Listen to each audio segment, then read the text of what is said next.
flag of the United States of America and to the republic for which it stands, one nation, under God, indivisible, with liberty and justice for all. Roll call attendance, please, Marty. Mary Jo Razanovsky. Here. Mary Jo Radcliffe. Here. Patty Jacobson. Here. Laurel Meek. Here. Amy Huffman. Here.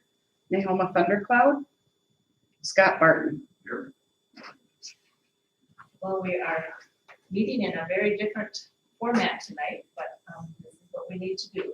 Has the meeting been notified to the public according to open meeting laws? It has. Thank you. And we have this live stream that someone from the public can comment or ask a question that's not on the agenda, and we'll leave that open right now. Is there anyone listening, watching, who has a question or something they would like to address the board? And if they do, they're supposed to send a text message to 715-896-2060 that was posted right on the agenda. And then we'll get that throughout the meeting. We can come back to that. We'll start off with community engagement. Our board commendation goes to Connie Sieber this evening.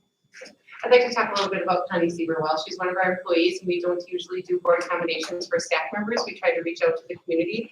I just really feel like she has moved heaven and earth to get the food production up to where it is at this point. Today it was 1,300 students that were served through those meals. So that means as of Monday morning, we bring in the Reinhardt vehicle is coming and unloading the truck, and we have a couple custodians and the cooks there. Then we bring in a group of our aides come in, and they start making sandwiches. And today Connie posted on her Facebook page a picture of what it is. It's not just all prepackaged. Last week I was on food service duty, and little personal pizzas that get wrapped up, and then there's like a they are making wraps, and they're making all kinds of sandwiches. So the child gets to bring home 5 breakfasts and 5 milks, 5 snacks and 5 milks for that, and then 5 dinners and 5 milks. And last week, they were able to start giving gallons of milk to some families as opposed to the tons and tons of little cartons, which is absolutely fantastic. And so not only is she, in my opinion, really serving our community creatively, we are aware of what a lot of other communities are doing for food service, and everyone is doing the best that they can for certain. She has just been really, really creative, and I appreciate that. She's very agile. This doesn't work. Okay, we have this plan. And Reinhardt, they are, of course, trying to serve so many districts that want bulk delivered and all that stuff. And she's just got contingency plan upon contingency plan and makes it all happen. Last week, you maybe saw something about the Jackson County Dairy Promotion, that they were doing some fundraising that it was, they were trying to raise, it was shared cost. We bought 600 pounds of curds, and then through others' donations, 600 pounds of cheese curds was donated. And they used Lynn Dairy, so all the local farmers that had been dumping their milk were now selling their milk to Lynn Dairy cheese curds. So in, I think it's actually next week's bags, a pound of fresh cheese curds will go home with every student. And then this weekend, Jill Collins got called from, oh gosh, what's the name of the place in Northfield, the farm, lettuce. Oh, I know. Northern, Yes. Ooh, okay, good. Yes, but they grew lettuce, and so each student in today's meals got they call them clamshells, those plastic. They got lettuce and croutons and salad dressing, and so it's fantastic that they're getting dairy, they're getting fresh fruits and vegetables. I'm just really, really, really proud of her, and she's so committed to making all of this happen and doing it with a smile on her face. You know, they work hard on those Mondays to get an awful lot done, and I just really appreciate her dedication to feeding our families. So I would like to recognize her because she is the driving force behind it, and she said, I was doing my job and everyone else helps me. Agree, but it takes somebody willing to wade through all of those regulations from the summer food service program and figure out what we can do with the plan. So I'm sorry for checking my phone, but I have that texting going, and I know Jill, I knew Jill was going to tell me the name of the place. Superior Fresh. Thanks, Jill Collins. As soon as I saw Jill, I'm like, she's going to know. So I appreciate that. Superior Fresh. That was a very generous donation. Connie was going to be available by phone. Oh, Do you want to call her? I don't think I do. Would you mind texting her and just telling her? Okay. All right. So we will take care of that later. If she would like to say something to us, I mean, Would you like me to call her? Certainly be something she Just want to slow down the prayer. We usually don't use our phones during the board meetings, guys. Right. Tonight is an exception because we have a different format.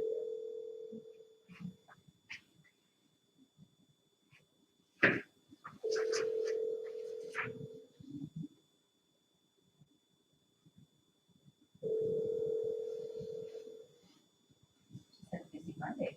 Maybe not. And you're still, they just stopped distribution at 6 o'clock, so it's Oh, possible there's some around now, so. Hey, how long are the buses out, right? So- It's a while.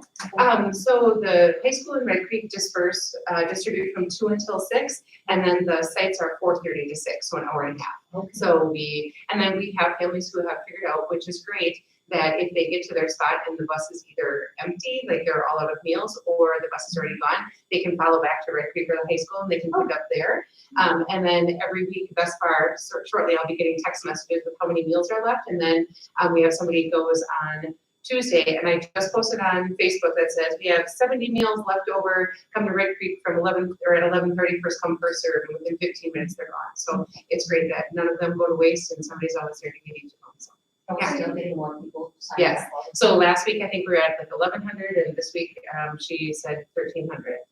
So on a normal school day, how many kids take a meal? Yeah, we're getting, for sure, more breakfast. I mean, we're serving way more, and we're gonna talk about this when we get to the other page, but while we're on this topic, the district is not supplementing the cost of these meals at all. It is our summer food service program, which is a federal program. Because of the demographics of our community, we are not needing to supplement at all. You may have seen other districts who are trying to do fundraising to be able to provide meals for their community. That's because they don't get the Title I dollars that we do because of our higher poverty rate. So that is an added bonus. It's the right thing to do for our community, but it also is not costing us any of our local dollars to do that. Yeah, it is. It's great work. And then also add, it's not just for the school children, it's for anybody under 18. So anybody in the family. But anything else on Connie's? I wasn't sure while we were doing board commendation if we wanted to recognize Laurel as well. Fantastic. Maybe Laurel me. Oh, I was gonna like be dramatic. It was wrapped. On behalf of the full board, we would very much like to extend our appreciation for your years of service to the students, families, and all of us within the district and the school district of Blackburn Falls. So congratulations. How many years?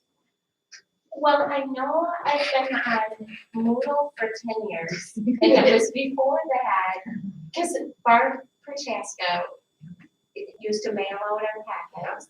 So I was here when Dr. Richards was ending his, And I So, still on, 8, 9, 10, 11. You're at least 12 or 13 years. 12 or 13, I think, yeah. I was an elementary principal when you got on. So there you go. We very much appreciate your PTO dedication. days. That's right, that's right. Well, Your it's job been- is, your professional career also adds an awful lot of perspective for the work that you do here. So I've always very much appreciated the lens through which you view the district. So thank you for all that work. Well, you bet. It's not really felt like work. It's just been fun. And now I'm kind of at a spot in my life where I don't know if I'm just getting old or what it is, but I don't feel like I can do the justice that needs to be done. I've got so many other distractions and things in my life right now. And so, but thank you ever so much. You're very welcome. We also have a bell for anyone with Thundercloud who is completing her service to the students, families, and community as well. She's unable to be with us tonight, but she also is one that has a very unique professional link to the work that we do here. And so we've always appreciated her perspective and the work that she's done as well. So we will miss both of you very much. And we have in person our new board members coming on board. We'll walk us with Manager Radcliffe, our clerk. We'll start with All of them together, right? Yeah. And would you want them facing It the, would be great if you would come and maybe they could stand on the other end of that table or something with social distance and. okay, Troy? You don't know what it was to get you close. This is yours. Do you want them facing the cameras? I will take a still picture. And And when you want. All right, if you both want to look this way, I'll take a picture. Let's got it. Oh, yeah. I touched you. Breaking all the rules. Okay, now I'm ready. Sorry. All right, now ready when you guys are. I thought we should all down there, so we remember this moment. Oh, that's Oh, right. look at, I dropped mine. Yes. Mine's in my bag. I don't have a copy of the oath of, or the oath that you have, but you'll read it all together, and when you get your name, you'll just say it, and then at the end we'll sign it. So I'll start you out with, I, Have been elected to appointed the office of school board member. That I have not yet entered into duly set forms or firm that I will support the Constitution of the United States and the Constitution of the State of Wisconsin. And will faithfully discharge my duties of said office as I can. So help me God. oh, welcome to you all. I'm gonna ask you, Senate, do they need to read the oath? No, I actually put that under policy for self review, so they can Okay, have. if you want to just take a pen, there's a pen for everybody. And if you want to sign the spot where you're going to sign, and then I'll sign the bottom. Welcome to the board. Congratulations. Congratulations. And the Court of Ethics. Thank you. Yeah, we're going to talk about that later. Are you guys staying for the whole meeting? Okay. we're gonna have- Just sign it. Sign it and I'll take it. Thank you. Use. Thank you. And Troy, do I have yours?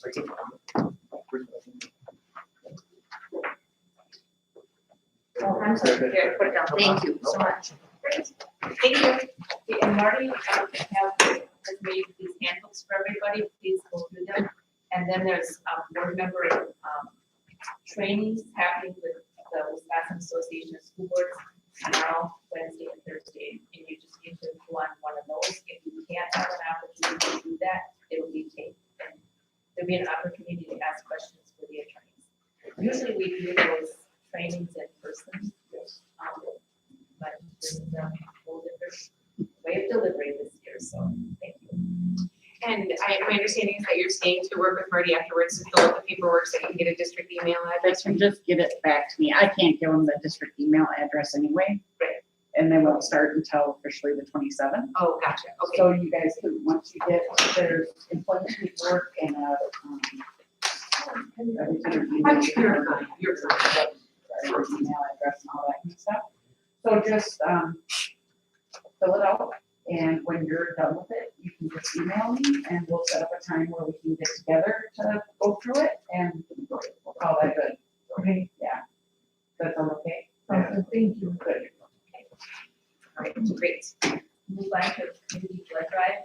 Sure, and so I don't have any documentation for you, but wanted to talk to you about this. As you are aware, FCCLA has sponsored blood drives at the high school for many, many years. In addition to it being a community service and something that they do as part of their STAR project, it also is, there's a scholarship opportunity through the American Red Cross. And so it just so happens that the girls who are coordinating the blood drives this year, their second one was on the one cold day that we had, and so it was supposed to happen, and then school was closed, so they still had some participation, but not very much. And then they had another one that was scheduled for April 30th. I told them that they could not do the April 30th one because at that time, the first safeguard home order had been in place, and another organization had contacted me saying that they are going to do all of it. They will do the blood donations, and no students or staff needed to be involved. They were just looking for a space. So I said yes to them. Then FCCLA said, oh my God, these girls are 41 points away from a significant scholarship. Is there anything that we could also do a blood drive?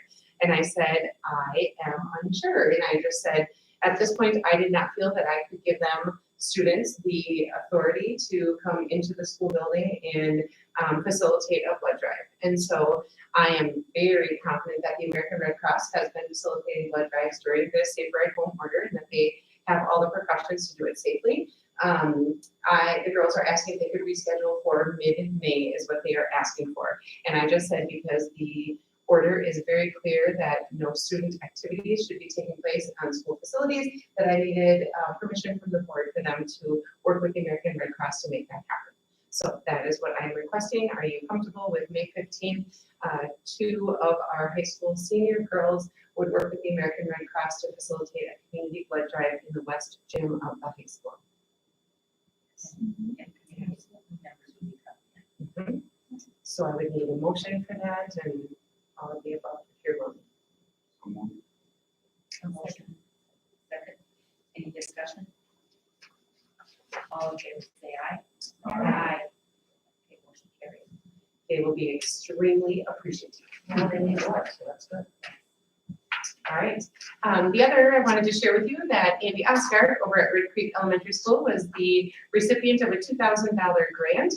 One of the extra classroom spaces in the second grade wing at Red Creek is what they call a lifetime fitness room. There are a couple times during the day when there are 2 FIAD classes scheduled in the gym at the same time. And while it is a 2-bay gym and that's possible, when there are 5th, 4th, and 5th graders with larger class sizes, it gets a little bit crowded. In this lifetime fitness room, they have like yoga mats, and they have some leftover treadmills from when the old Levis Center was there. And they've always wanted additional equipment for in there. And so Andy was aggressive and wrote a grant. And so now they have $2,000 to purchase additional equipment for the kids in lifetime fitness. So congratulations to Andy and the Red Creek crew. Is there a motion to accept the grant? Make that motion. Any discussion or questions? All in favor, say aye. Aye. Opposed? Okay, motion carried. CISA annual meeting rep. Sure. I'm on the board of control of CISA, and every year we have an annual meeting. And every school district in CISA is invited to that meeting. However, the representative is from Jackson County, so I represent Blackfoot Falls, Melrose, Maduro, and the Center has a rep too, but we get 2 reps for Jackson County. But every year we have an annual meeting, there's a training, but anyone can come to that. I will be going as a board of control member. My training is up in a couple of years, but anyone can go and attend this meeting and just see what this is all about. If anyone would like to. We postponed it to August 4th this year. It was supposed to be in June. But, if you want to vote on behalf of Blackfoot Falls School District, you can vote on someone else to do that voting, or else I would continue to do it since I'll be there. But just wanted to open that up to anyone who would like to. I'd like to make a motion to have Mary Jo Rosnowski represent us at the CISA Board of Control meeting. Second. Any discussion? Questions? I'd be interested in going just to see. Sure. I'm not sure what the training schedule is going to be. They usually have a speaker for the annual meeting too, and it's all. But yes, anyone is welcome to go. Okay, I'll let you know the details of that later. Okay, all in favor? I'm glad to serve again. All in favor, say aye. Aye. Opposed? I'll appreciate that. So it's not purpose for us. Mike Shepard has created a presentation for you and then did a voiceover to hear him talk. So get comfortable. He has a 22-minute update. Oh, and let's check this out.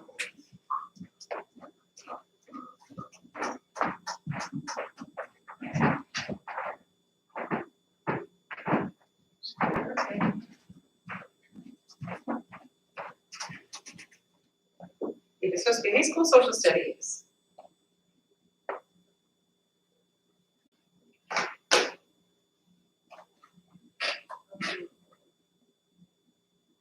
Honor and privilege to walk you through this presentation tonight.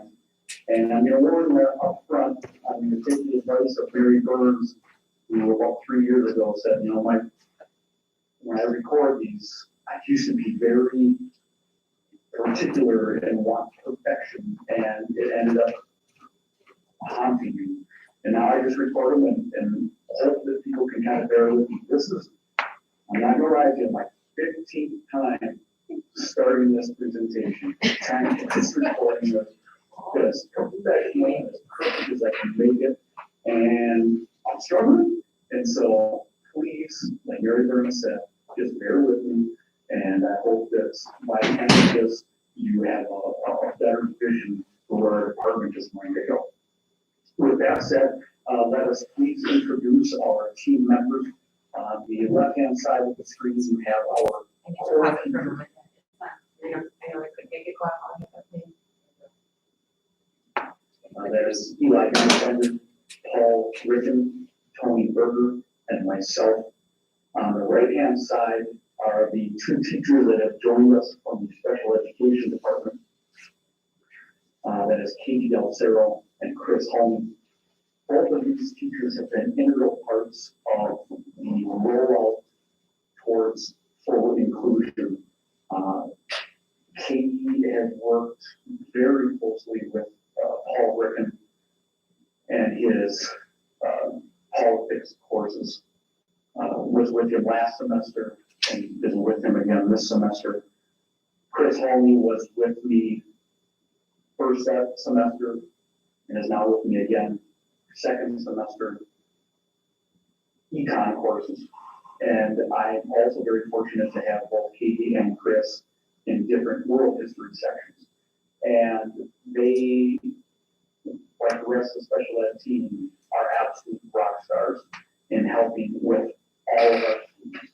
And that was the language that we worked on at the start of the year. That the students in our building are all our students. And it's been I'm very impressed that the language that we are using has stuck true to that. That it's not about, what can I do for your kids or what can you do for my kids? It's how are we going to address our students? And we're going to talk about a little bit more of those as we move through these slides. So I broke down our offerings in 3 different categories. They are required courses, elective courses, and our AP courses.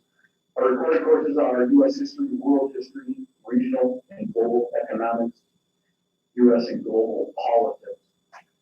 Those are 4 courses that are required for graduation. Our electives are sociology, First Nations, which is taught in, Mr. Ricken teaches that in conjunction with University of Wisconsin Green Bay. Students have the option to take it as an accredited course. They pay half of the tuition fee to take that course if they want to do it for college credit. Philosophy, Law and Society, and then we have 3 AP courses. They are World History, Psychology, and U.S. History, United States History. Looking to possibly add a 4th test. That'll come later in the slide. So this is my 19th year in the district. And what a 19th year has been with this long-term hiatus. But over about the last, I'm going to say 15 years, we really focused on breaking down the standards that we're teaching as a department to make sure that we're not teaching just social studies. And so I'm actually going to start on the right-hand side of the screen, content specific. So we work 9 through 12 to ensure that all of our courses, whether they're AP courses, their elective courses, or the required courses, that all of those courses are focusing on these content-specific standards.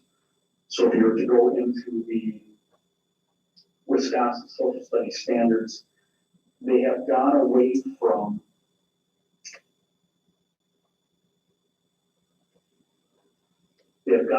standards that are specific to, for example, things like time periods. So in the history standards, there's no discussion of teachers have to teach this time period this time period, this fact, that fact. Instead, it's all skill-based. And so that's what I've included here. These are the skills specific to the social studies content standards that we are making sure that we are implementing 9 through 12. So cause and effect, historical context, which is by far the hardest thing to teach, historical context. The way historical context is asking is, this event is happening. What else is happening around the world at the same time? So if we were to take what's going on around the world right now with COVID-19, that's not the only thing that's happening. And so it's to reach out to different populations of people, different continents, different countries, and being able to determine what things are happening in addition to that, right? It's super difficult, super difficult. Patterns over time, effects of culture, and then human and environment interaction. We wanted to make sure, as I said before, that we weren't just being social studies teachers. We're not just teaching them how to process history, process psychology. We want them to be well-rounded people as well. And so on the left-hand side, I included the reading and the writing standards that we have made sure, again, 9 through 12, that we are incorporating. That's developing a historical question, developing a claim and thesis, and then supporting the claim and thesis. And we do this in a lot of different ways, different classes, where, for example, our world history and our U.S. history. So U.S. history is 9th grade, world history is 10th grade. It's a slow rollout of those skills. So we start, for example, with just making sure the kids understand how to develop a historical question. And another way of thinking about a historical question is a research question. Once we feel that we have nailed that, then we work on developing a claim and thesis in relation to that research question, that historical question. And this is something that kids can grab onto very quickly because they have some strengths in their English courses. This is something that some kids really struggle with. But I think that in this tiered approach that we began to implement about 3 years ago, we've seen far more success in student writing than we had in the past. And then the final part is being able to support your claim and thesis. So this is basically writing a research paper, broken down into parts to make sure that they can do any of those parts. And knowing that that skill, those skills, are not just applicable to English, they can be found in many different content areas within the building. So we have some classroom extensions to talk about, things that are happening outside of our normal content. And I made a list here. The first one is the False History Project. I think this is the 18th year that we are running it. We mean Paul Rickman, I should have put his name there. Paul Rickman, this has been his baby since day one, and has managed to grab seniors that have a passion for history, that can get coached through this process to produce just outstanding work. This year he has a high school senior boy who is working on the 1960s and the development of the interstate in Jackson County. So that's a tough sell to kids. Like, hey, we're gonna do some research, we're gonna talk to people, and we're gonna create all of these things about the interstate, which might not seem very relatable to a high school senior in 2020. Both Student Senate and Washington are run by Mr. Berger, and Mr. Young Thunder. They have done some outstanding things the last couple of years. And I say this year in particular, but it's been the last couple of years, in really making sure that the students are being heard. It's really easy for any teacher to say, okay, I'm gonna listen to your complaints. I'm gonna tell you that they're valid, even though I might not think that. I'm gonna pretend to follow up. It'd be really easy for a teacher to do that, but both Mr. Berger and Mr. Gunther have been amazing advocates for our student senators who then represent our student body, bringing things to department meetings, bringing things to administration. It's been an absolute blast to see kids really feel like they have a say in what's going on in our school building. Even something that some might seem not that big a deal, but the football game that we had last fall, that Student Senate and Oshie worked on together to bring a non-conference football team in, to change the helmet decals, to have singing, dancing, food, games up on the hill. This really speaks to what Mr. Berger and Mr. Young Thunder speaks to their time and energy that they have put into making these things truly great, to be honest. Mr. Ricky really is the spearhead for the first voter program. He is the one that's sending out emails to students, letting them know when elections are, how to get, where your polling place is, how to make, how to register to be a voter. And then it's supported by the department. And it's really neat to see the kids that go to vote for the first time. Because I don't think I was supported that way when I was in high school, but see these kids really happy with the fact that they feel like they've contributed to society. And they oftentimes will take pictures of themselves at the polling stations and send them to Mr. Ricken, who then shares them all with the staff. Through the politics class, Mr. Ricken is in charge of administering the U.S.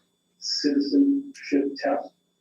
This is a state graduation for requirement. And then our social studies department is the department that provides names for Badger Boys and Badger Girls state candidates. So these are the things that are happening that aren't content specific. Next, Act 31, American Indian Summer Institute. Act 31 is something that we struggle with as a department. We are continually trying to encourage staff in the district to be aware of Act 31 expectations and the curriculum that we are responsible for.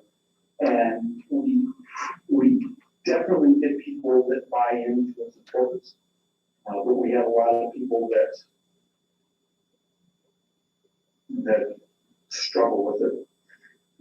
And I can see in some ways, for example, math, which was always my weak point. I, as a math teacher, would really struggle figuring out how to implement Act 31 curriculum into my classes when there's 900 things that you also have to do. But I mentioned before our First Nations course, it says in here along midway through the paragraph that this class has been going on for 6 years and over 200 students have completed the curriculum since its inception. And so you take things like Oshie, you take the curriculum that we have developed, for the high school social studies department.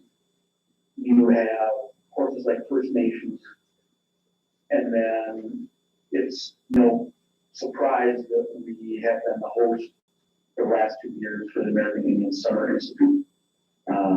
And we had what Mr. Berger, oh, I know I'm forget name, not Mr. Berger, Mr. Ricken, Mr. Young Thunder speak from the high school. I don't think there's anybody else that spoke from the high school, but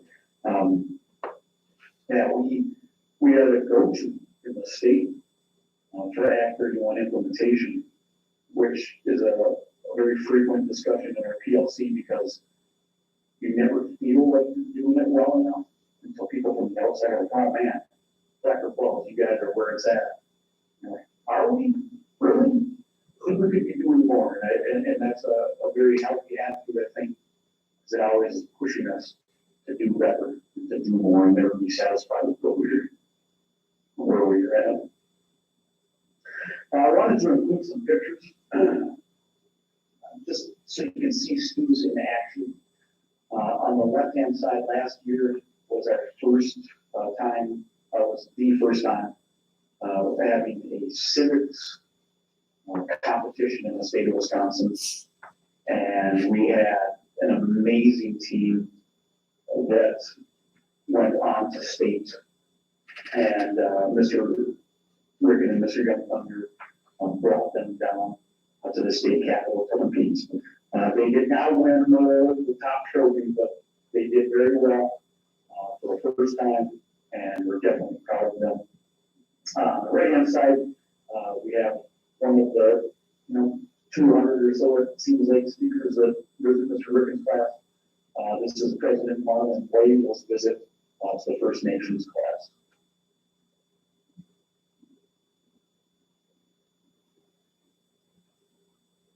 Here is the Heritage Preservation Department's visit from First Nations. Again, supporting this idea that we have a diverse population of students and talking about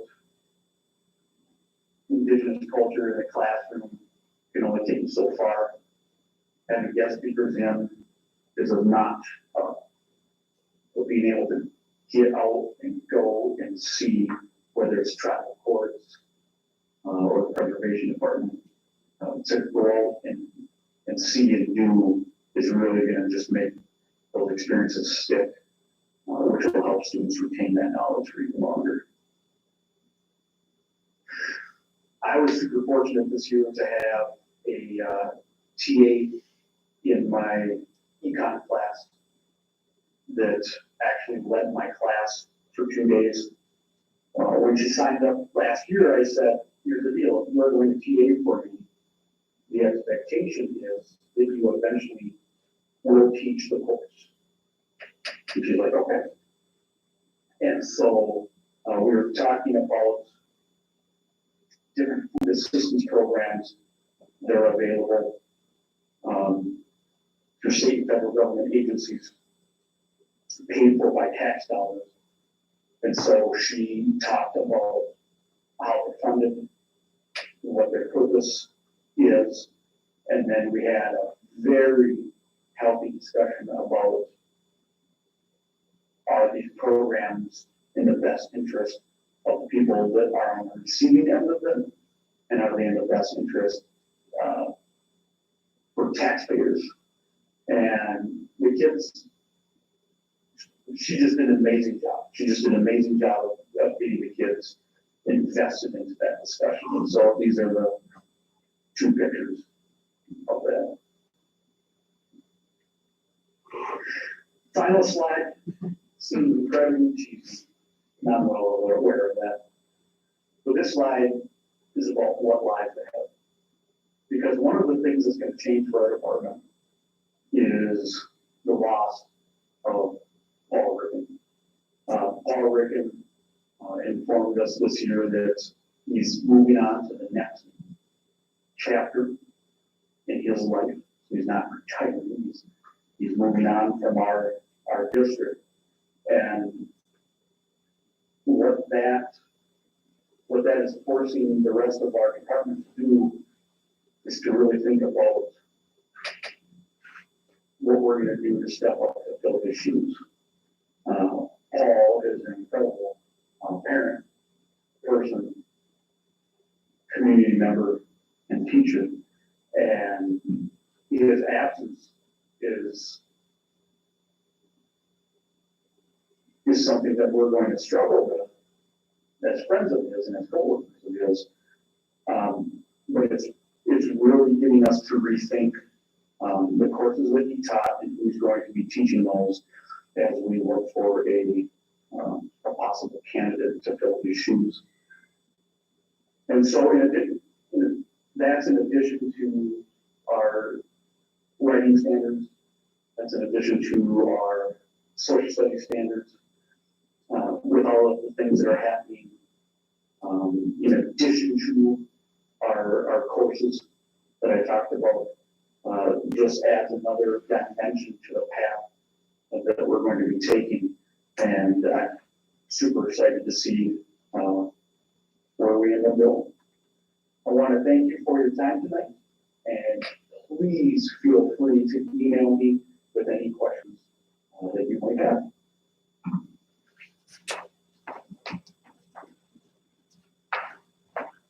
That was not included in your board packet. If you would like that video to review any of those slides, I certainly can share that. But I am very appreciative of Mike taking that time to put that together for us. If you've ever had a conversation with him, I was chuckling when I was reviewing it in my office and Marty was outside. That's exactly the way he talks. That he, very thoughtful, and then he's just got so much to share. So I very much appreciate him taking the time to put that together for all of you. Does anyone have any questions that you'd like me to pass on to him, or are you feeling okay about that? Good, I'm glad. I always enjoy this part of our meeting because it gives us such, he said the ending was very, sad. Yeah. I'm kind of amazed that they do research papers and apply all those writing skills, which is wonderful. Part of that because every class we have. Okay, we'll move on to employment recommendations. All right, so as you heard, we have 3 other resignations. Ms. Weibel, the school counselor for the middle school, we're very sad to see her go. She's just been fantastic for us. Laura Christensen, our math department at the high school, there's another resignation that is not up there yet. So we're going to be looking for some serious math teachers. So Laura is moving, she accepted a job in the district that she graduated from. So she's going back to her home community. She's done so much coaching and advising of so many extracurricular stuff. There's going to be a lot of shoes to fill there. Olivia Verwey was a speech and language pathologist for us. She did a fantastic job. It's just her fiance got a job in the city. So as I always share, we do send out a exit interview to try to find out if there are issues or concerns specifically with our district. And all 3 of those people were extremely positive about their experience here. It was more geographic than anything. And so Mr. Rickens' retirement, and then you can see that we've also hired Emily Williams. She subbed for us the 2nd semester, and we decided to offer her the full-time position for next year. And then Dan Norman, I shared with you previously, moving from the dean of students to the principal at the middle school. He's digging in already, and so he's doing a great job in that transition. So will we be hiring any students? We are. It has been posted right now, so I believe he's got some interviews scheduled coming up pretty quick tomorrow. Yeah. So I do need approval for those. I move to approve the employment reviews. Is there a second? I'll second. All in favor, say aye. Aye. Opposed? Okay, motion carried. We talked about some big shoes to fill. Yes. Yep. Oh, my. And so Mr. Rickon, that class that we talked about, that you heard, First Nations, he is very interested in continuing to teach that for UW Green Bay, and he'd like to teach it, or he probably said that in his letter to you guys as well. So tomorrow I'm actually meeting with UW Green Bay to talk about what that could possibly look like, so we'll still benefit from that work as well. Because there's a lot of kids who earn those 3 college credits while they're still in high school, which is always, I say it over and over and over. I love kids graduating from high school with credits already, because that confidence that they can do it and they will do it is just really embedded. So. We'll have to student success and COVID-19 update. briefly wanted to talk with you about, these were just some of the updates. There's, of course, I don't know what your email inbox is, but mine is flooded with COVID updates. And I will tell you honestly, the first week, it was extremely frustrating that I felt like vendors were almost predatory with, I sell this that would help you, I sell this that would help you. It's like, can we just figure out how we're gonna serve our kids first? And then we can start talking about all this. So it was obnoxious at first, but it's getting better. What I really wanted you to see was the education provisions. And so when it comes down to public school, just so that everyone is very clear, those school state report cards that we get each fall, those will not be happening next year. The state and the federal government have given waivers to the state and federal testing, and then the virtual instruction, it does allow for all of that to happen. I will tell you that in our checking in with students and families, we ask them if they're having connectivity issues. We've ordered about 20 hotspots that we've given out to students, and we've had some people with some great ideas that I just want to share with you guys. There are some communities that when they find out there's a neighborhood where there's not Wi-Fi connectivity, they go take one of their buses that has Wi-Fi and they go park their bus there. Our challenge is that we've got 2 buses with Wi-Fi, and we certainly would be willing to do that. But when we find individuals without Wi-Fi, it's not a cluster. It's like this host doesn't and this host does. And so a bus parking there would help. And then we definitely have the broadband connectivity challenge that it's not a matter of getting a hotspot. They just can't connect from there because we were trying to get Mr. Stahlheimer, our high school assistant principal, to be able to do Zoom meetings with us. And the guy from Verizon said, well, I think you gotta cut down some trees and flatten that hill in front of your house and reception will get better. Well, he doesn't own that land, and so that's not gonna happen. So we definitely have those challenges. And so we've provided everything in, families have let us know we've provided everything in paper form for them. And so it's not a complete barrier, but it most definitely changes the instruction that they have. I was asked to coordinate a group Zoom of all of the schools in the 3rd Congressional District, and Congressman Ron Kind came on and wanted to just talk to all of us about what our challenges were. And they really talked an awful lot about that broadband, and that the idea of broadband is not just for education during times like this, but the idea that if the broadband issues don't get fixed, that we are going to see that continued decline of rural communities because younger people now are born digitally native, and they are not going to be willing to move to a community where they can't stay connected to the tools that they've grown up with.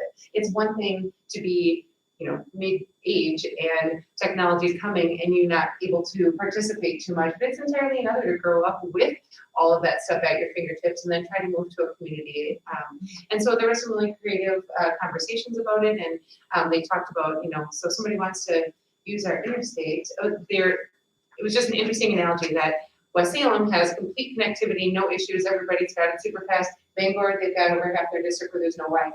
And so somebody said, so you know what, we tell the company, we know it's cheaper for you to hook up West Salem, but we're not gonna let you hook it up unless you also hook up Bangor. And so they just talked about how can those powers that be that grant those abilities, how can we start to leverage some of that to take care of that? And I just feel that we know that there's equity gaps in availability for things, and this whole situation where so much is electronic has really exacerbated that. But it's not a poverty equity gap, it's a where you live equity gap, because Congressman Kine said that one son was on the Wi-Fi, so told him, don't check your email when you walk in because someone else is on a Zoom call and you're gonna make them, flow it all up. So it's not even a financial thing, it's a connectivity thing. So it was interesting conversation, and I just appreciated that thinking that if we really talk about rural America and long term, there's gonna have to be a solution for getting over those hills and obstructions in the way, so.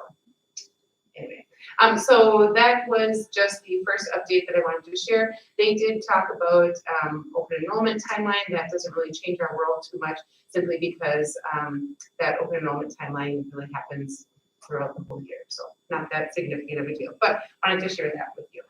Question. Yes. Once they mentioned in that summer supplements, are we planning on sending any summer supplements? It was in part, it was in the school one, it was part of the, yeah. Okay, so honestly, if I could ask you to go to the other document, I just have to pull it up here, is one that I prepared and put by your spots tonight. I apologize for not having it to earlier, things have been moving quick.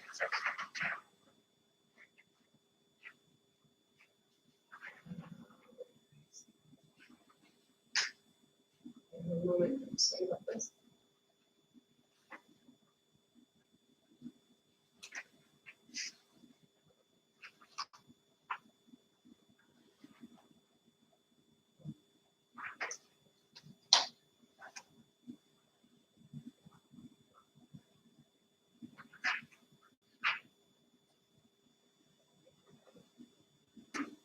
So this is the plan that we have locally put together as an admin team and have, are making a recommendation to you. So it should look like this in front of your spot. And we can jump right to summer school, or we can start at the top and work our way down, whichever is most convenient for you guys.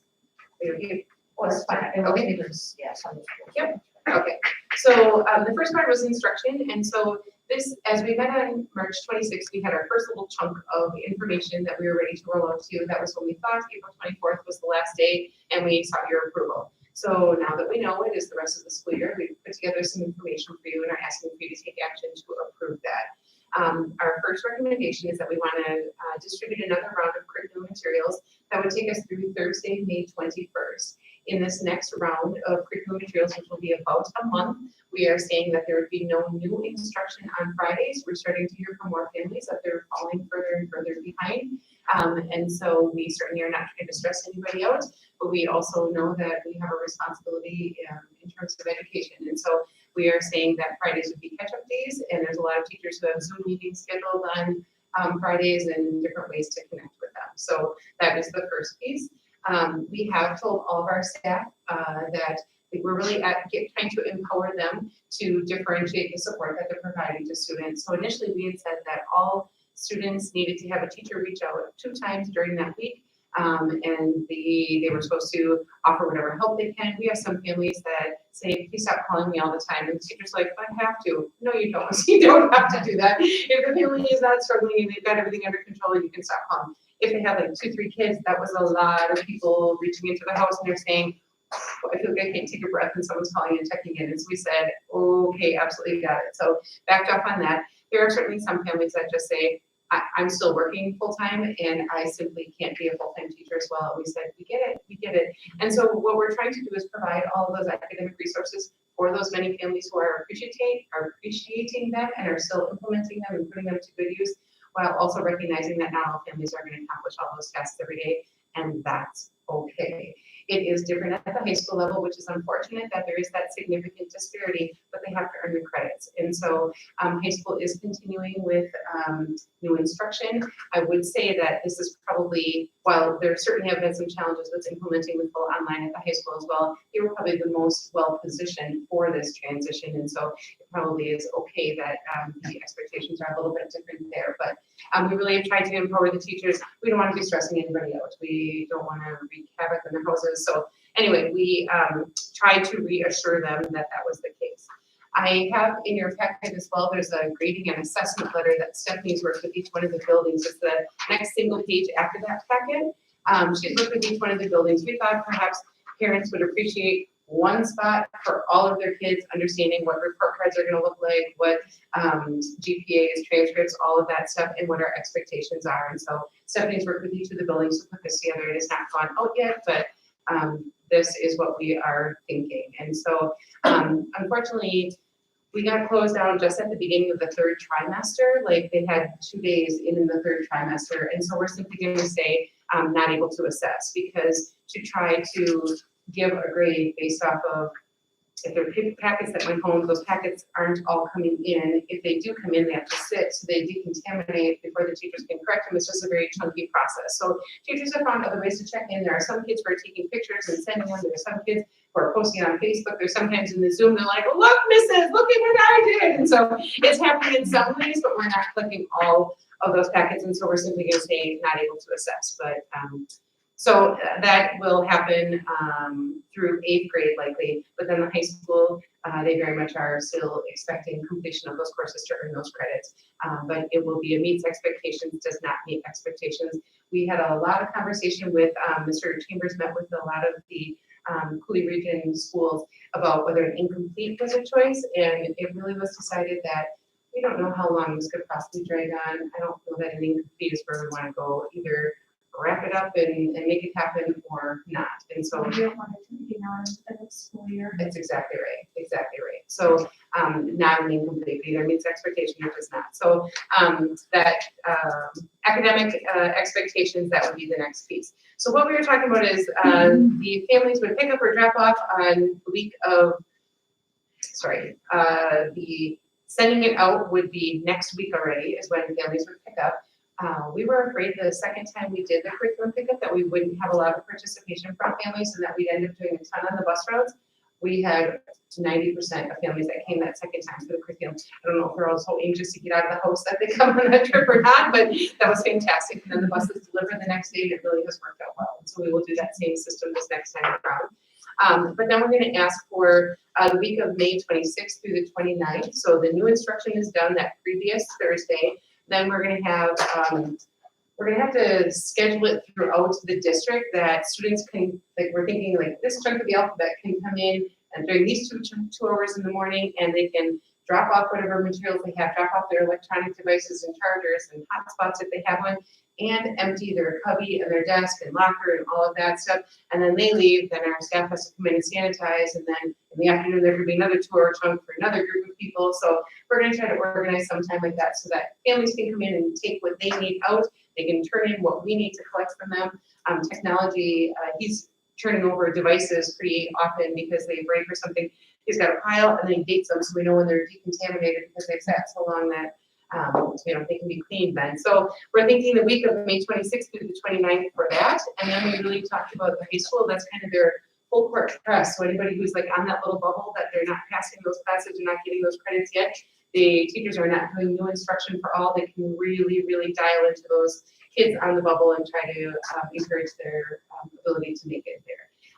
I am part of their communications for those kids that are on the bubble of not graduating, and boy, there's so many adults from that high school who are digging in, and they just flat out said, this is the absolute bottom line, this must get done, or whenever graduation is, you will not be able to participate. And so they've said that there are some kids who are digging in and going hard, and there are some that are like, okay, so I'm not gonna make it. But the number of kids digging in is far more. But I just wanted you to know, because it's always uncomfortable and yucky for you to know that some kids aren't graduating. They have really done a great job continuously reaching out and making clear expectations of what the kids need to accomplish. So, excuse me. So that means the week of June 1st through the 8th, the 8th was supposed to be our last staff day this year. They could score materials, fill out report cards, prepare the classrooms for summer, but that's not going to take all of that time. We also know that there's a lot of professional development needs that always exist during the summer. I talked to the staff, a group of staff members last Friday, and I said, I don't know if people have the stomach for virtual learning right now, or if they would just rather wait till we can come together and not have to sit on Zoom for some of this professional development. And I just said, we'll survey and see what people think. There are some districts around us who are being creative that since we can't come together during June, the teaching contract goes from July 1 to June 30th, that there are some districts who are writing separate agreements that the staff are carrying over some days from this year's 191 into next fiscal year, because July 1 starts a new fiscal year, so that more of that professional development could happen later in the summer when they can come together face to face. We don't have all those details yet because we just found out Thursday that we're closed till June 30th. So, and I shouldn't keep saying closed. We've been very careful to say our schools aren't closed, our buildings and facilities are closed, our education certainly is continuing. So, but we are still unsure how to fit all that staff professional development time in. And those aren't days that we can just forgive. A professional development day is an expensive, when you add up all the salaries for professional development days, it's over $60,000. And so we have to make sure we maximize those days and not just let them go. But we're going to need some extreme flexibility because I don't think June 8th is the time we're all going to sit together and have those conversations. So is that June 30th closing, is that separate from the May 26th day in order? So when it said that schools are closed, K-12 schools are closed through the remainder of the 1920 school year, we received additional guidance. I think I did something that, yep, I included it, another paper piece for you. It was clarification on Safer at Home from John Bales. He's the executive director of my organization. And he says that the Governor's General Council had defined the end of the 1920 school year as June 30th. Okay. Yep, so based off of that information is what we are operating on. So Yeah, so what I'm asking your approval of is that no new instruction would happen after the 21st of May. Fridays would be no new instruction, and that you would work with families to arrange and organize, drop off all your stuff, pick up the stuff that you need, and then work through it. Staffing section, we would like to continue paying staff as we currently are and as has been recommended to us. We want to continue working with the staff to develop that professional development when those days are going to happen, whether they're virtual, whether they're face-to-face, all of that stuff. So we're hoping that those contract days from June 1st through the 8th will be a part of that plan. Summer school, so additional flexibility has been provided this year. It used to be that just grades 7 through 12 and only courses that qualify for high school graduation credits could be taught virtually and count as reimbursable summer school. They have opened that up, that K through 12, that you can count that. I just wonder if morally we think it's the right thing to do is keep doing this online for summer school and count those minutes. I am unsure, and I think that there's probably more families that would say, I'd like to tap out until we can come face to face. So I'm not saying it's the right thing to do, I'm saying that is what we've been allowed to do. So when we talk about summer school, we get the funding for about 8 additional students for our summer school funding. If we do not do anything this summer, we will lose that revenue, and our membership count is always on a 3-year rolling average. So if we drop those 8 kids, it's going to take us a couple of years to catch up from not doing anything. So I'm not sure nothing is the answer, but I really am not sure virtual is the answer. So we've talked about maybe August. Maybe we pick 2 weeks in August and we come together and we try to do a booster from the 5 months that they have not been in school. We've talked about, is August the time when they get together with last year's teacher to do some closure kinds of things, and then when the school starts, is their new teacher? All of that stuff is still up for discussion, and we're going to engage the staff and some families in those questions as well. So we know right now we will not do face-to-face summer school in June because of that governor's order, but that doesn't mean that July and August we might not be able to do that. So I have a question. So Yes. typically summer school is, at least with like high school, is kind of remedial stuff. Have you considered doing summer school, whether even if it's virtually for kids who are maybe concerned about kind of falling behind in instruction when they know they want maybe to be learning to be ready for college and stuff?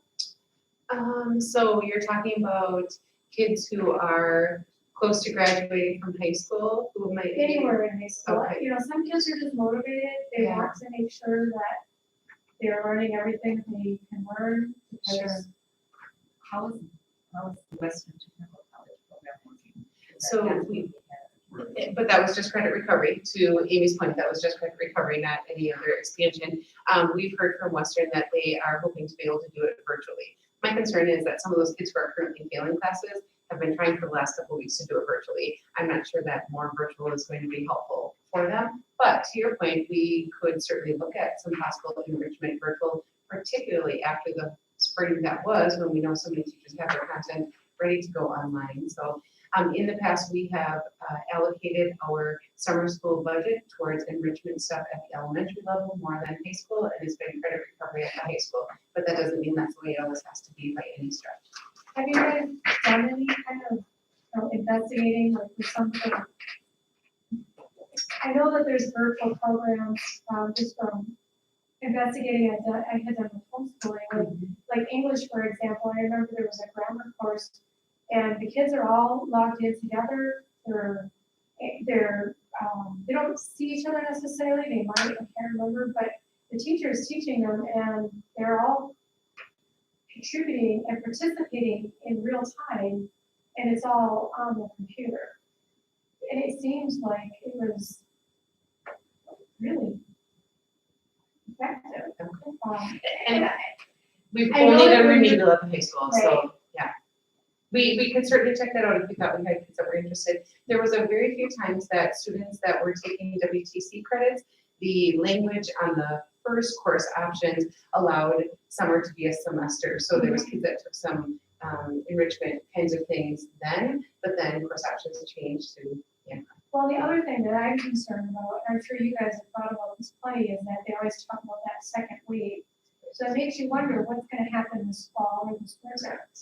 And I know that we wanna make sure kids are learning to the best that we can help them to be learning, regardless of what happens. And, you know, and I know that we don't wanna be paying for things, we wanna be using our own resources the greatest amount that we can. And I'm just wondering, you know, I'm just wondering how far we need to start thinking about Quite a what's bit. gonna be happening. We're gonna talk a little bit about the calendar for 2021, and that's absolutely part of what I'd like to talk about a little bit. So, but to your point about enrichment type of classes at the high school level, we certainly could. If we felt that we had kids that were interested, we could see if we could offer them.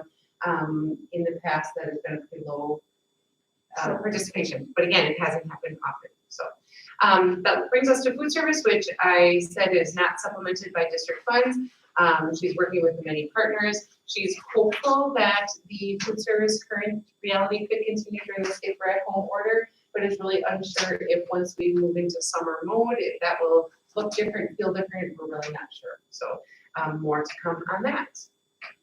Fiscal, I just wanted to add, we're being encouraged to continue to pay our people the additional leave that came with the Families First Coronavirus Response Act.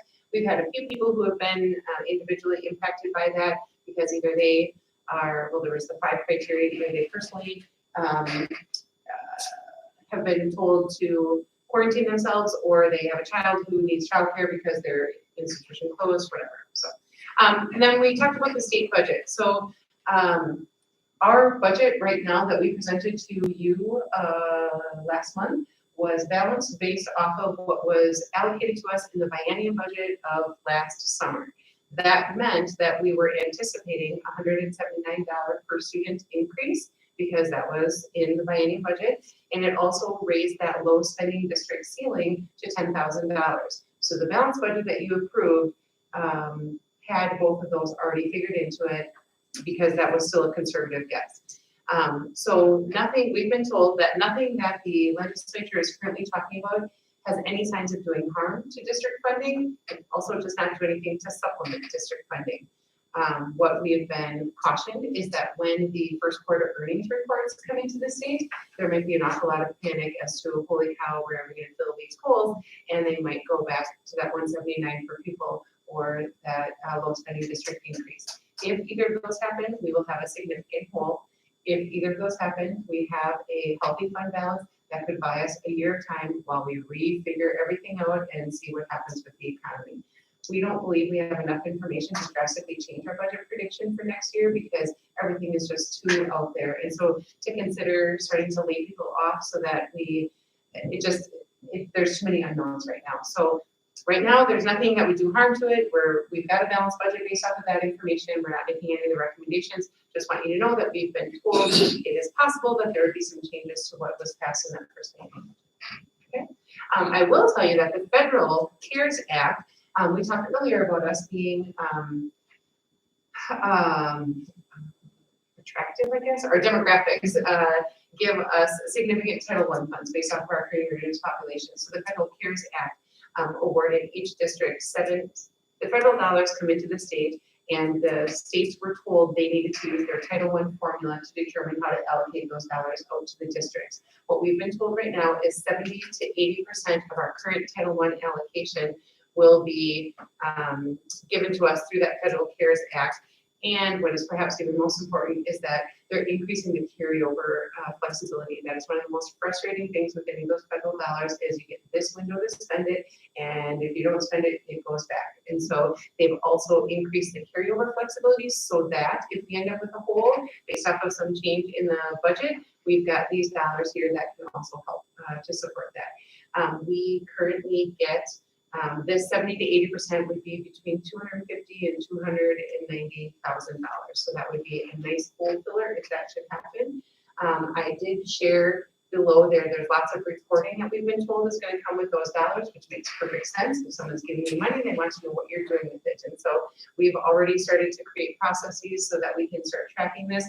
They're asking for an awful lot of information, but one of them very clearly is, what things have you had to spend more money on because of COVID, and what possible savings have you had because of COVID? And we certainly have little bits in both sides of that. I was gonna say the fuel cost, but the bus is not running, but just fuel cost, period. It has been a significant savings from the past. Like I said, we've bought hotspots, would be an increase in cost. Our personal protective gear, we've done some small donations to other organizations, that kind of stuff. So that is what we know financially. Then facilities, ceremonies, and celebrations. So the Safe Ride Home specifically states that school facilities are included in the closure. We've had requests regarding the tennis courts. Each of our buildings have Wi-Fi that if you sit outside the buildings, you can connect to them. And so there's been some discussion, and I'm really torn. It cracks me up. We have one teacher, she comes and parks outside the district office, and she puts a sign up in her window, meeting in progress, and she sits in her car using the Wi-Fi and participates in the meeting, which that's great. But now that it's getting warmer, there have been some parents that have said, can I send my child to go sit at the picnic table out there? Well, it's a great idea because each of the buildings have Wi-Fi, but then I worry the playgrounds are closed, and so if they sit on the picnic table, they have to spread the picnic tables out, we have to sanitize the picnic tables in between, unsure about all that. So we're looking into what signage can we create so that people know the Wi-Fi is there and is available for them to drive in and use, while still making sure that they know the rest of the facilities are closed. But so I asked John Dale specifically about our tennis courts because there is a very active group that was extremely not liking the answer I gave them. And he said, school facilities, our school facilities is closed. So, and then our seniors are interested in doing their graduation date was supposed to be May 31st. They're interested in doing some kind of a drive-by parade for graduation on that day. They also wanted to have another ceremony when we are able to, but that's something to commemorate that day. What we have been told is that that is, we would have to check with our local law enforcement and with our liability insurance provider whether that is something we're interested in doing. I don't know if you've heard a couple of Friday nights ago, we did the Friday night lights for seniors where we turned on the track lights and whatever. I called the Black River Falls chief of police and said, are you okay with this? He goes, it's awesome. I'm very okay with it. He was up there with his crew as well. I'm guessing if I asked him about a parade on the 31st, he would likely have a similar opinion as long as we were careful about it. So if that gets organized, I may let you guys know because you might sit there and we could put a sign up that says school board and we could smile and wave as well.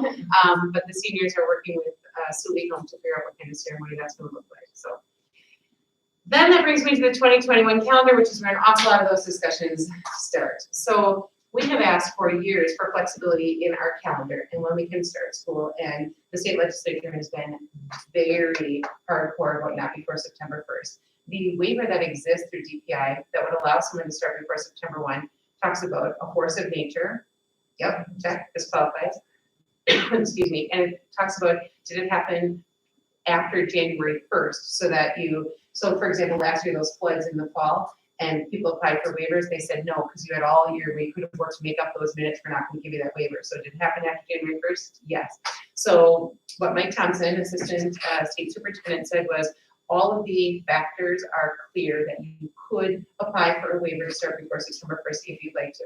So one track of thinking is, do we apply for a waiver? So you've already approved the 2021 calendar. The reason this is an action item is because do you want to vote to reopen the 2021 calendar, and here's some of those considerations. If we're allowed to start in August and we can start technically counting those minutes as instructional minutes for the year, and there's a resurgence of the virus and we end up shutting down in December, that would be pre-January 1. I don't know that the DPI would give another waiver because we would have had all year to know that you should have done something different about it. So if we were to get shut down November or December, we've already got more instructional minutes front loaded in August, that it might not be as detrimental moving through the spring. So there's one train of thinking.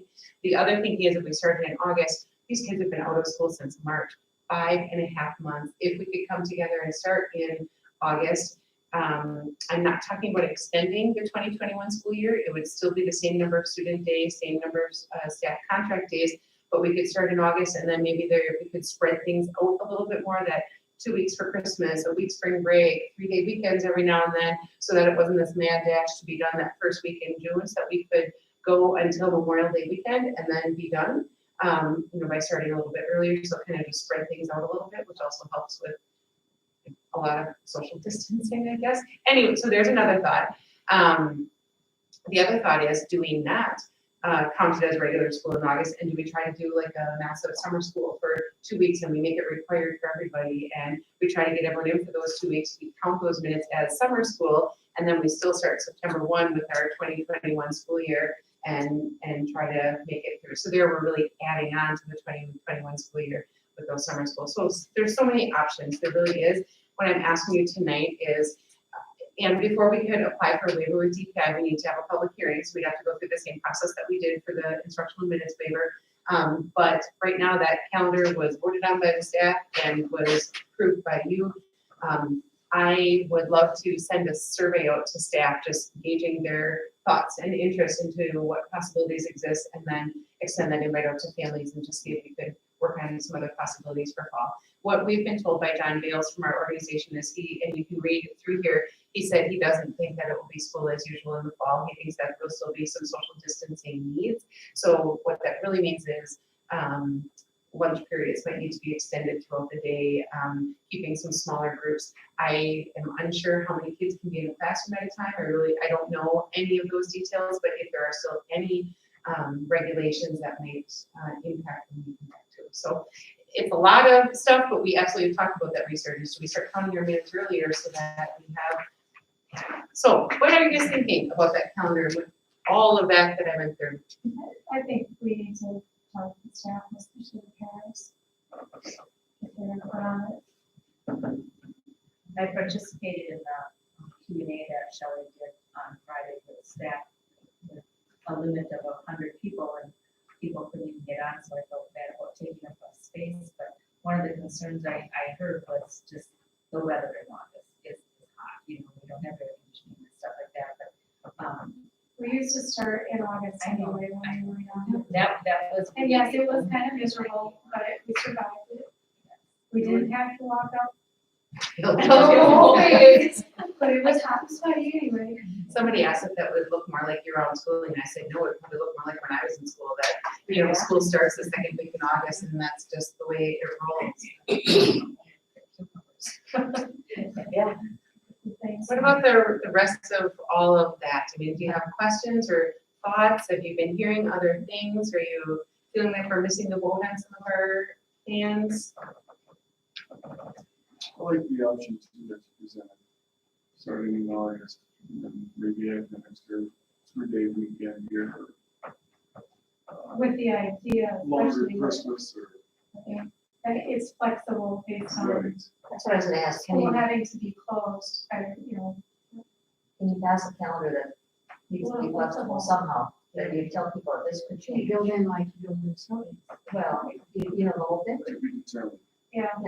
There actually was another conversation that we had, that now that every grade level has gone virtual, do we have to build in snow days anymore? Or when it is a weather day, could we default to what we've done this spring? And therefore our calendar would also get that flexibility. The calendar, everybody always wants longer breaks spread out in there, but as soon as they see an option that gets them done early June, it doesn't matter where anything else is, whichever one we get done the earliest is the one that always wins. And so I love the idea of being able to space it out a little bit and still get done a little bit earlier. Well, after being off this long, staff would feel more willing to probably come in earlier. They'll probably be more ready, they won't need that long. They have not advocated for that September 1 start date. That's been inflicted on them as well, so. I just want to commend Shelley. The team. And the team that's put this together. They've taken staff and families input in this, and these requirements and opportunities are changing daily. And some school districts are not providing the level of instruction that we are. I'm just very proud of what's happening. I participated in a Wisconsin Association School Board meeting on the weekend. And then today again, they had a webinar on what residents need to know about COVID-19. And there's so much happening all the time that I have to just commend the leadership here. Keep them active and delivering for our families. Good job. Thank you. So what we need then would be to approve this plan, and we know it's not cut in stone or anything. We still a lot of ifs and things to be decided, but it's a motion to approve the plan that has been moving forward with COVID-19 requirements consideration. I'll make that motion. And the reason I give you so much background is we may not know all the information, we want to know what we're thinking, so that if something changes, you know exactly what path we were headed down. So that was my intention. I'll second that. Thank you. Any more discussion or questions? Do we need to make a motion to make the calendar flexible? I included that in here, oh, or did we not? Yes, I did put the calendar piece in there, so that was. Yep, yep. Okay, we have a motion second. Any more discussion or questions? All in favor, say aye. Aye. Opposed? Okay, motion carried. Move on to requirements of graduation and eligibility. There is not one single COVID thing about this, all right? Not one. And this is one of the, this is one of the only topics that I've talked about lately that is not COVID. I'm kidding. So this is a topic that high school has brought up a while ago, and so here's the challenge, and this is why we're talking about it. Second semester, senior year, we have some pretty sketchy attendance on part of our seniors, and some of them still have classes that they need for graduation requirements, and some of them have made a commitment to be there and to take this course load. Seniors do have the option, if they meet all the criteria, to graduate early. That is still something that they can apply for. Our challenge has been coming in, particularly after the students turn 18, that they just say, I'm not coming. And so if that has been a challenge, as you are well aware, on last year's state report card, the high school lost 5 points based off of low attendance, and that is unacceptable. So they reached out to some of our neighbors and found out what kind of requirements they have for graduation.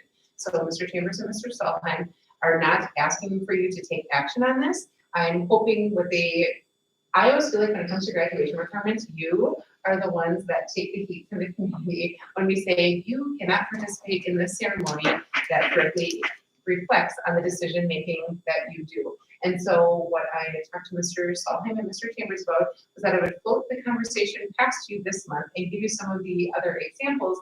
And then if you felt like this was something you were interested in, they would work together with high school staff to articulate some language for your approval in June, because this certainly should be part of the high school student handbook. And so this month is what kind of stomach do you have for the conversation? And then if it feels like supportive, that we would go forward with making an actual recommendation in June. So I just want you to read some of these. So basically, they're saying in the first one is the Arcadia example. Attended school at least 90% of the school days, classes, periods of both the first and second semester of their senior year. When absences exceeded 9 days per semester, the student's individual situation must be reviewed, blah, blah, blah.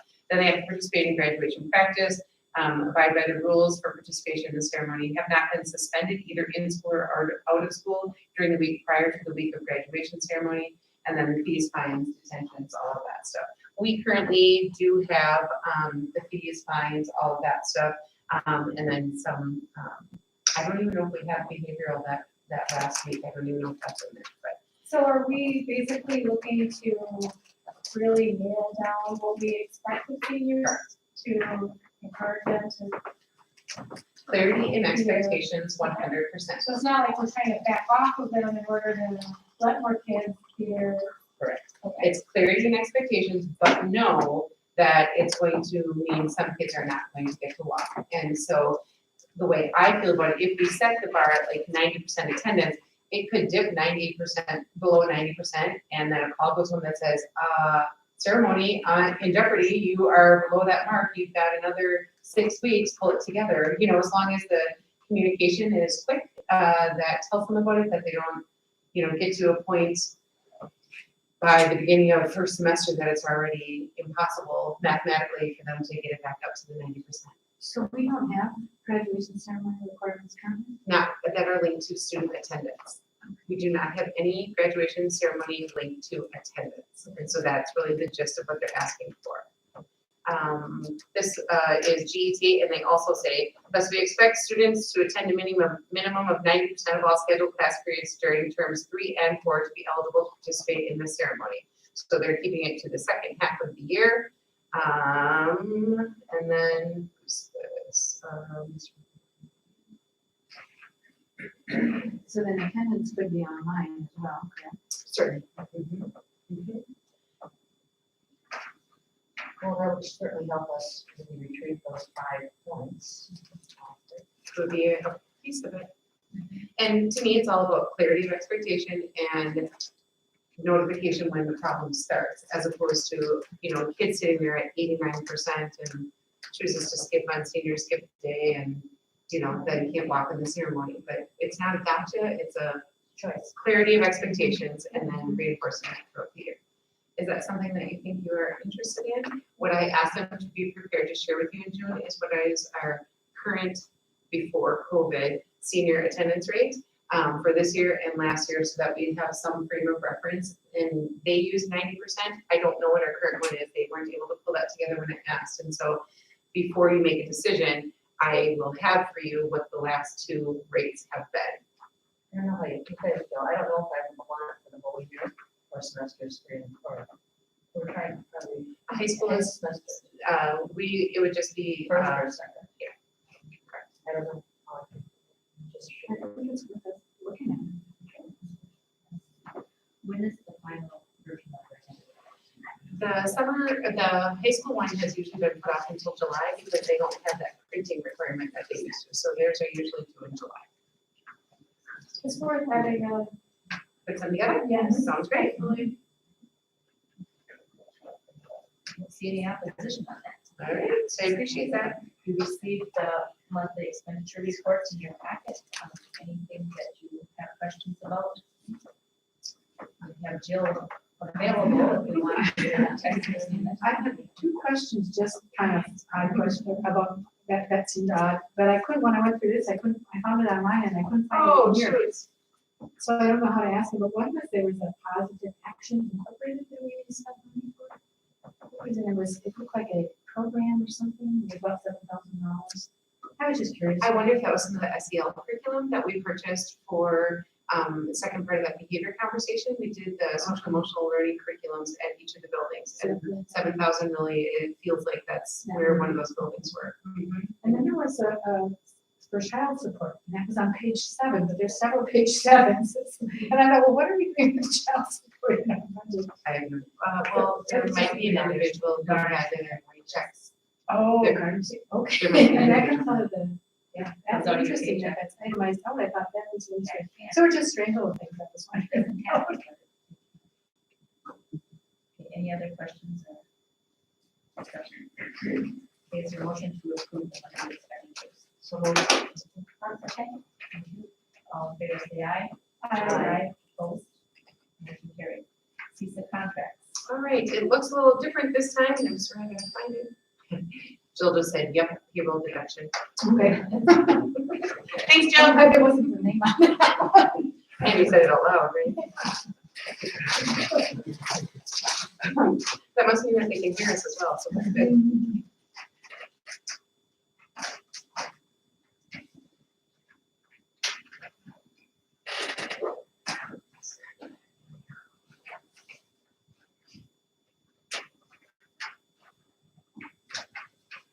Okay, so CISA contract is done a little bit differently this year, and I wasn't able to do the comparison for you from last year to this year, so this is last year's, just so you know that in 1920, if you look this, I usually try to show you the previous couple of years, just so you have a frame of reference. The most volatile change is usually in our special education contracted services, our auditory, our mobility, our hearing impaired, so those are usually the most, that fluctuate the most. So here was last year's, and then this year is here. That's really small, sorry.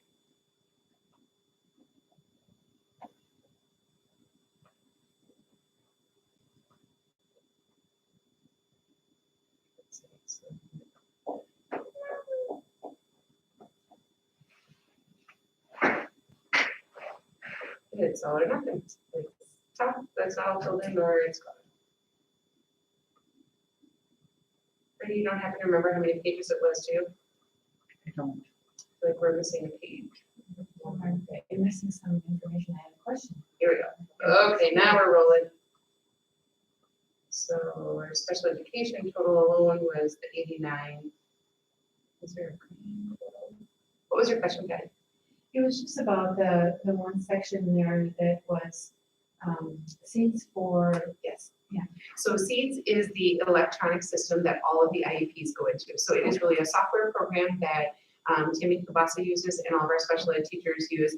And there's a lot of districts in the state who use SEEDS. And so when kids move between, SEEDS can just shift that through. So it is a software. It's a software where they have all the custom forms and all that stuff that are necessary to meet the IDEA requirements of IEP rating. Yeah, that's it right there. And so like something like this, Special Education Improvement Services, Tammy belongs to a network down at CISA. Tammy belongs to a network down at CISA, and that's like her cohort, her colleagues. Stephanie belongs to one, I belong to one.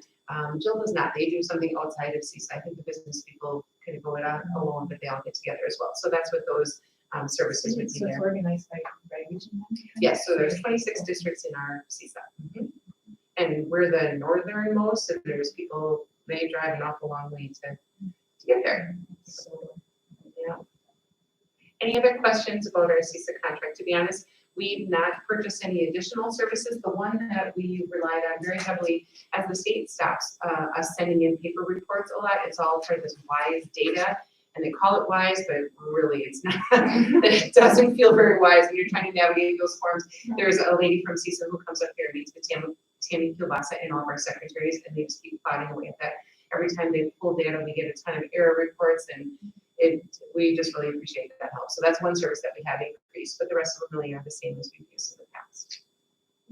Will we, I was thinking of our speech and language pathologists. So Tammy just did interviews and she's offering to 2 people. So we Wow. think, yes, it's early. Yeah. Okay. We're still desperately looking for a school psychologist. That position has been open all school year. And so we are still hoping for that. But they did interviews on 2 school sites and they were excited. So let's hope. Just as a CISA board member too, there's no increase from last year. The services as far as the cost. It's like keep scrolling. So we need approval on CISA contracts. I make a motion to approve the CISA contracts. I'll second that. Any discussion or questions? All in favor, say aye. Aye. Opposed? Motion carried. Now we move on to establishing our board member code of ethics, and each of you have a copy of this in front of you.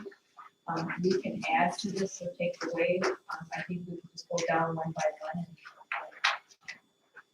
and discuss each item, and I invite our new members also if you have a question or contribute to the board with that. So, our commitment is to public education, attend all regularly scheduled board meetings insofar as possible, and become informed concerning the issues to be considered in those meetings. I'd just like to remind everyone, if you cannot attend a meeting, and of course, there's always times that many of us have something that we can't be here, but they're always, scheduled in advance because they're noticed to the public in plenty of time. But please call the office, and it's protocol to let at least Marie know for Shelley's office and myself. So we make sure we can never get stuck without a quorum. Recognize that I should endeavor to make policy decisions only after full discussion at publicly held board meetings.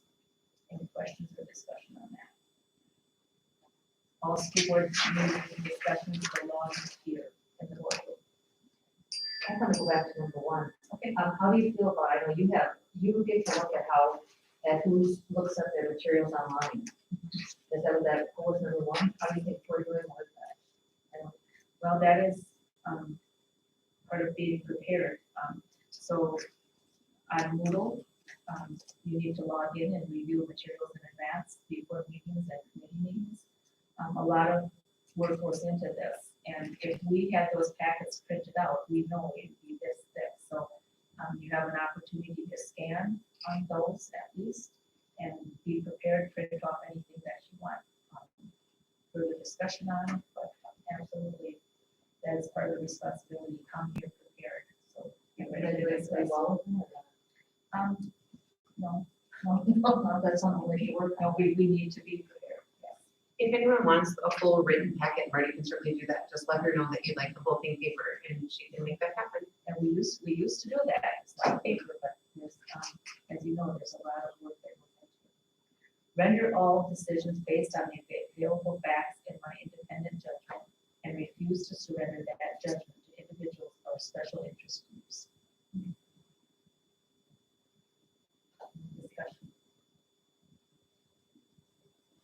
Encourage the free expression of opinion by all board members and seek some systemic communications between the board, student, staff, and all elements of the community.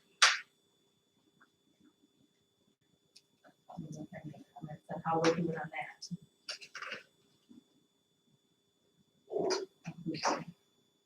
Work with other board members to establish effective board policies that delegate authority for the administration of the schools to the superintendent.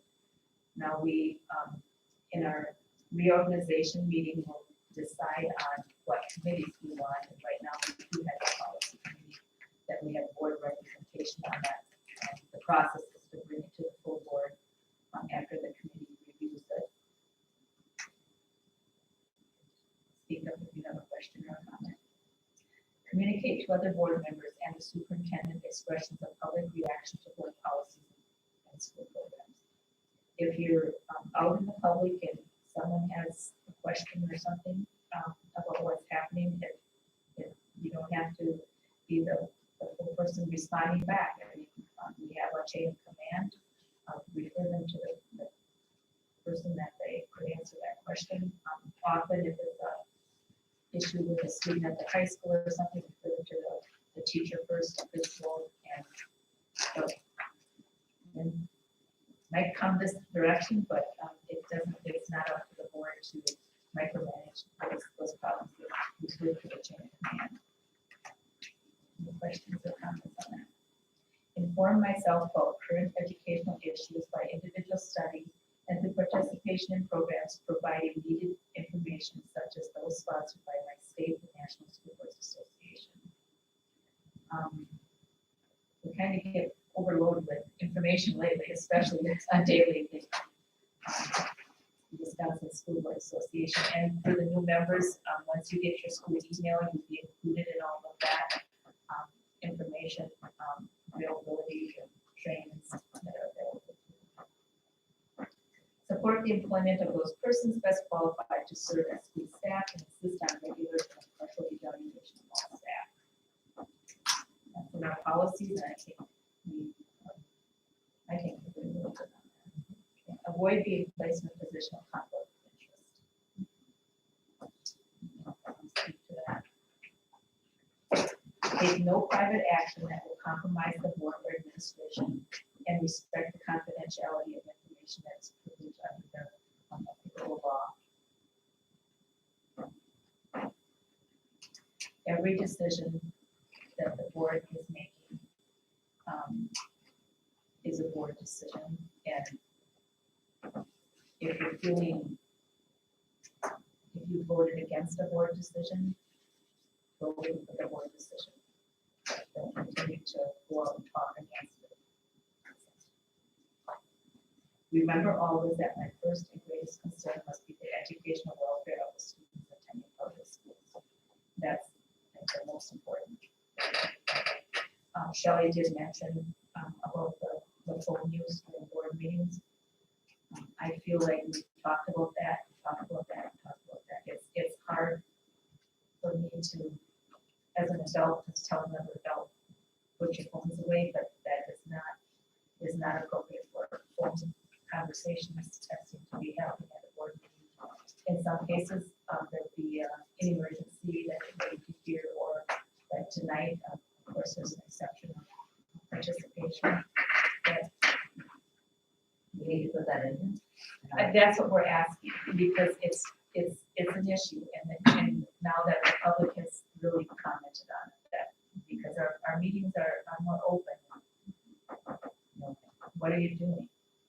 You're at a board meeting and people are on their phones, texting, and absolutely during those meetings, that's inappropriate to even have your phones going. But do we need to do that, or can we, as adults, agree that we're not going to be doing personal business on our phones. Well, we agreed for that for years, and we still I are. know. So I'm not sure. I don't know. Police ourselves. Police yourselves, okay? Everyone agree? Okay, Sometimes there's a circumstance, if you're involved in other communities that absolutely. an emergency, you have to take a phone call, so. And we But understand the that. proper thing would be, you have to, maybe, And when that happens, it'll be noted on the minutes that you have left and weren't part of the discussion or the vote if that's happening. That's a part of the protocol. If you are present, it will be noted in the minutes. But it is being come to our attention with the public now. It's not a professional thing to do. It's, you know,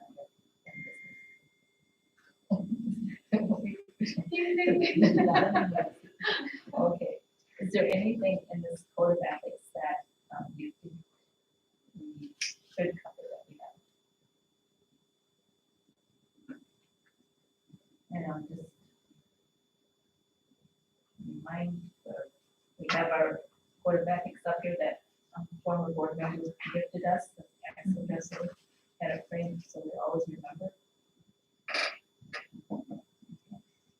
I think number 3 is really important in this day and age with all the political things going on, that we really focus on that too. Because there's so much dissension among people, so we really have to answer that. Our public schools are. And education shouldn't be a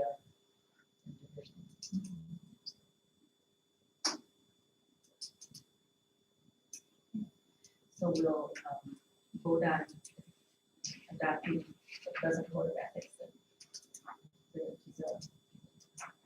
If you're not suggesting any changes, I'm not sure we need to take action. I put it on there in case anyone had any changes that they wanted to recommend. So this is up for code of ethics. Everyone agree that we should just keep it this way. Okay, then we won't need to take action. Okay, thank you.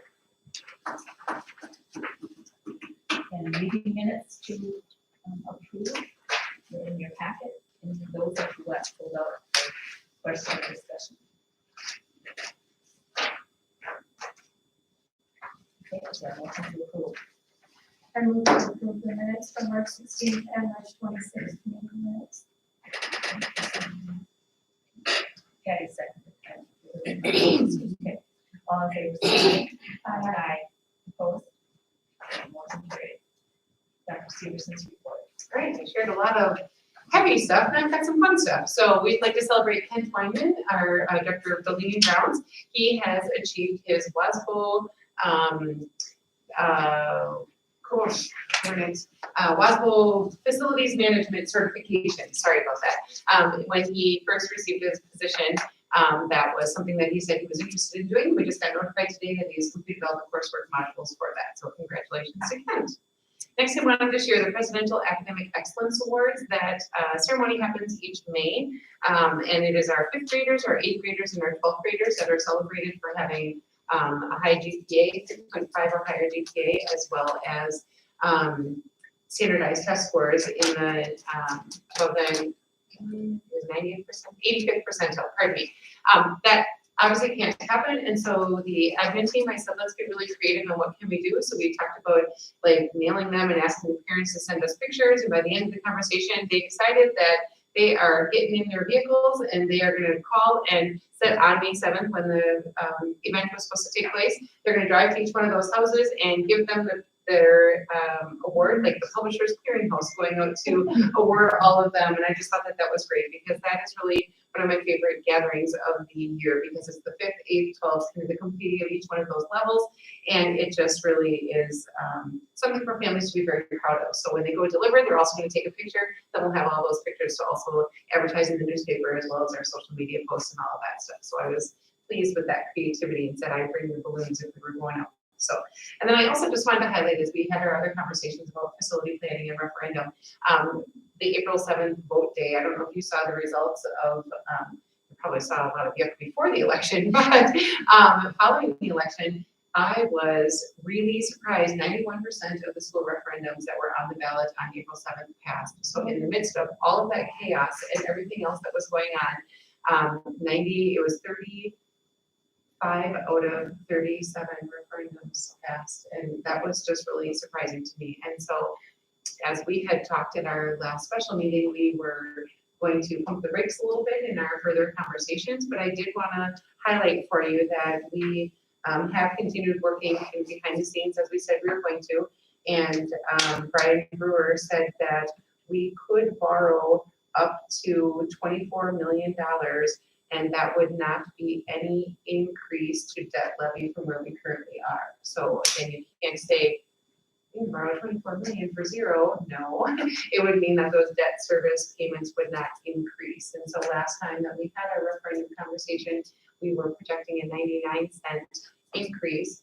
At this point, we could say it would be a zero increase from where our current debt levy is. I'm not suggesting that we hit the gas because we had all agreed that we were going to keep the brakes on for a while, but I just wanted to share with you that it was when we had the opportunity to talk with the assistant state superintendent, he said that he feels like there is a surge of positive appreciation around education during this time, that there's been a lot more people speaking positively of educators than perhaps they have in the past. I'm sure you've seen some of the very funny memes that homeschool parents are talking about.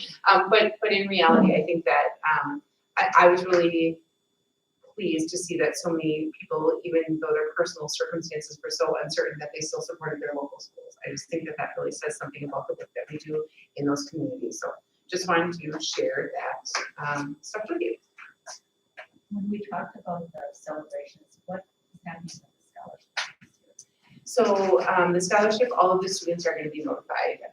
When the selection has happened, there's not going to be any kind of a gathering. There'll likely be letters written and scholarships sent out. I don't know if they will ask for pictures to be sent back in or what they're going to do, but yep.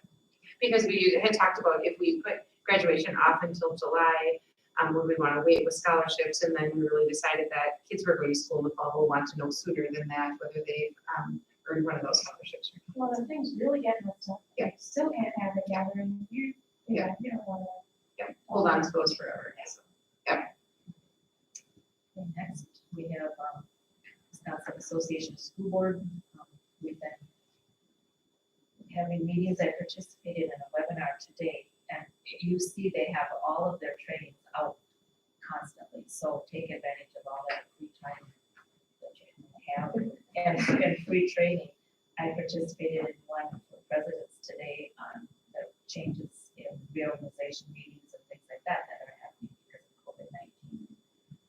It was scheduled for an hour and it went for about 50 minutes, and people were writing their questions in. It was really very informative, and everything that they're putting out is recorded, that if you miss it, you can still go back and watch something that has such an interest to it. I really feel from the conversations that it's changed the way we're going to do things forever. We have everybody who's been using computers now, and the participation in the trainings are going to look different. Absolutely. Make some positive things out of responding to this crisis as well. Does anyone have any questions about this association? First of all, every workshop and conference has been canceled. Going through any future agenda items that anyone wishes to put forth for consideration. One thing we know we need to do is probably schedule a special board meeting for our reorganization. That needs to happen by the date. Officers, committees, and just a board restructure. That will allow next meeting. Board development. Pardon? Don't we usually have a board development? That's what I'm proposing, a board development meeting that we would do the reorganization during that time. Is there business that we might have to do for our next board meeting? We could gather just for that. I mean, I certainly could find some other PD topics. Do you prefer a Moodle we sent out to respond to, or should we pick a date since we have everybody Doodle. here? It's another Moodle. Okay. Sorry, it's a calendar Moodle, or your stuff is on Moodle. Do you think we could, would people object to meeting like this? I really feel this is much rather meet like this than do this new thing. That was one of the questions today in today's webinar, because people were voting for their officers through Zoom, and whether we can even do that or not. And so there's some different changes that are happening. But if this is working for people to been assured everything's been sanitized and we're following the protocol that we need to, not gonna be shaking hands, hugging anybody. How about you new members trying to do, does this look okay? to you? This format's acceptable, yeah. Well, usually our meetings are set aside for Mondays, committee meetings as well as meetings. I guess student success is on Tuesday. Yes. Does anyone have a preference? I'm open.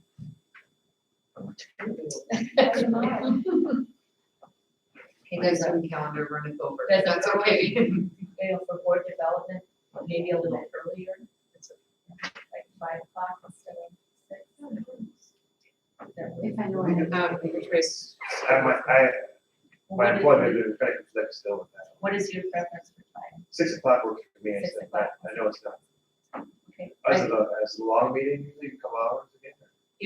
yeah, usually board development is 2 to 3 hours. Is it? Yeah. I mean, if it's just a one-time deal, I could probably make an exception for it, if it's something. We can certainly accommodate. Yeah, I don't know what that's. Did you say 6 o'clock was 2 weeks, okay? That's a better time. for me. Oh, better, Okay. Yeah, okay. I on the days that I work. And Right. Or even okay, should we just, do you want to decide on a night now? Well, our new members can take care of their votes, so we can. And I was curious, there are 65 meals left after today's distribution. The Weinman brothers will be handing them out at Great Creek tomorrow, so that's good.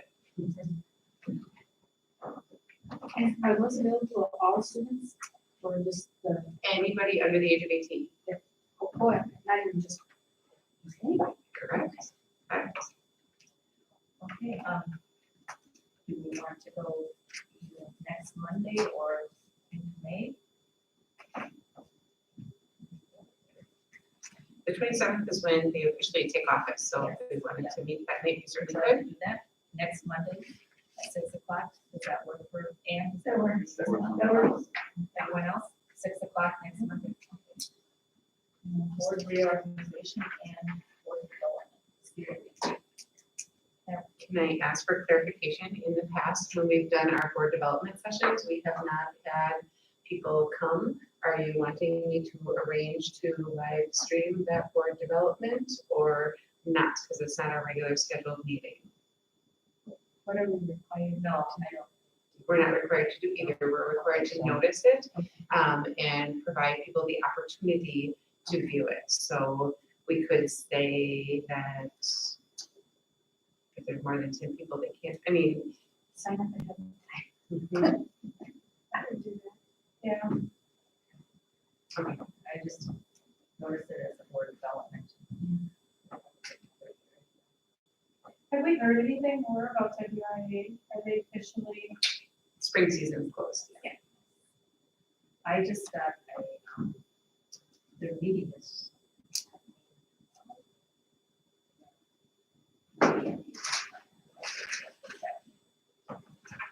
Okay, thank you, we got our reorganization meeting scheduled.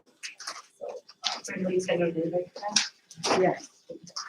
I move to adjourn to closed session under Wisconsin statute 19.85, parent 1, parent C, F, for considering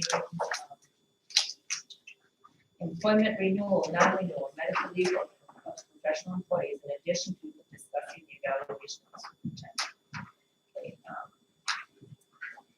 Okay, second. Okay. Roll call, Mary Jo Rosnowski, yes. Mr. Rack, yes. Scott Harden. Yes. Romy. Yes. Amy Hoffman. Yes. And Patty Bates. Yes. We are in closed session. Let's take about a 10 minute break. Oh, yes. No, these, I asked Marty to, this is a new version of the handbook, and I just asked you to make that. Yes.